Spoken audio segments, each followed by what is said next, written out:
না না,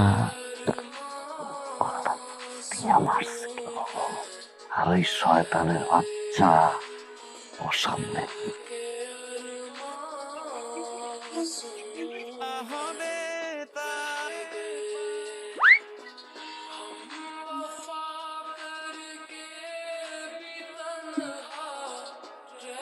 ভাই, কাটিংটা কিন্তু খারাপ না, নতুন একটা কাটিং। সামনে এই যে বাচ্চা, এই বাচ্চা করছিস কি তুই?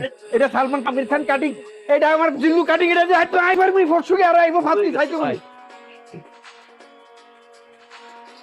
আর কি করছিস তুই? এটা আর আমার শার্ট ছিড়ছস। কি সত্যিনা এটা কি এই তোতা মার এবার তোরা আমরা খা ওই একটা কুড়ে লাগবে।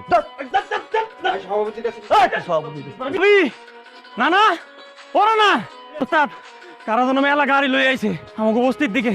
আইসে একটা টাই বড় লোক কয় কি এই বস্তি নাকি ভাঙ্গা লাইব। ও কয় তারা তোরা এখান থেকে যাও, 5 স্টার হোটেল বানাইবো। আমার এখানে থাকতে দেবেন ওস্তাদ, আপনি চলেন, আমার মাথায় কাজ করতেছে না। না চলেন, তাড়াতাড়ি চলেন।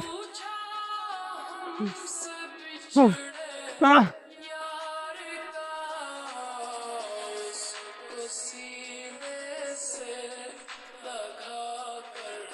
কি নাম তোমার বাবা? সোহাগ। খুব সুন্দর নাম। তো তুমি এই বস্তিতেই থাকো? ও, তাহলে তো ভালোই হলো। তোমার বুঝাই বলি তুমি বুঝবা। এই যে তোমরা এই বস্তির মধ্যে থাকো, কষ্ট করে থাকো না, আমি চিন্তা করছি এই জায়গায় 20 তলা বিল্ডিং বানাবো, সেখানে তোমাদের প্রত্যেককে একটা করে ফ্ল্যাট বোঝায়।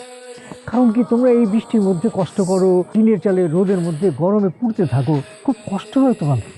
সেই জন্যই আমি এই ভাবনাটা ভাবছি। শোনেন স্যার, আমরা মূর্খ হইতে পারি কিন্তু আমরা বলদ না। আমরা যে ট্রেনের চালের নিচে থাকি ওরা শান্তিতে থাকি। আপনাকে ওই 20 তলার আমাকে কোনো দরকার নেই, আপনি এখন আসতে পারেন। দেখেন মুরব্বী, আপনি আমারে চলে যেতে বললে তো আমি চলে যাব না। আমি যখন এইখানে 20 তলা বিল্ডিং বানাবো চিন্তা করছি, নিয়ত করছি, আমি বানাবোই।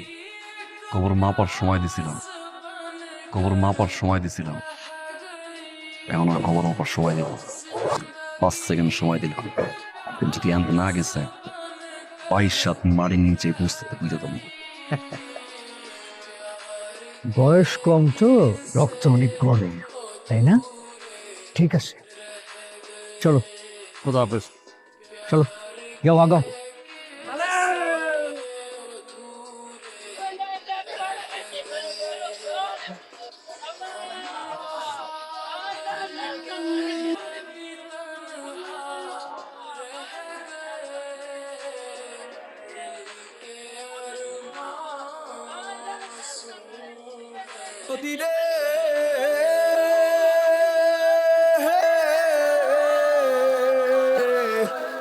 আরে তুই দরদি নিষ্ঠুর হইলে ওর করবে কে, ভালোবাসবে।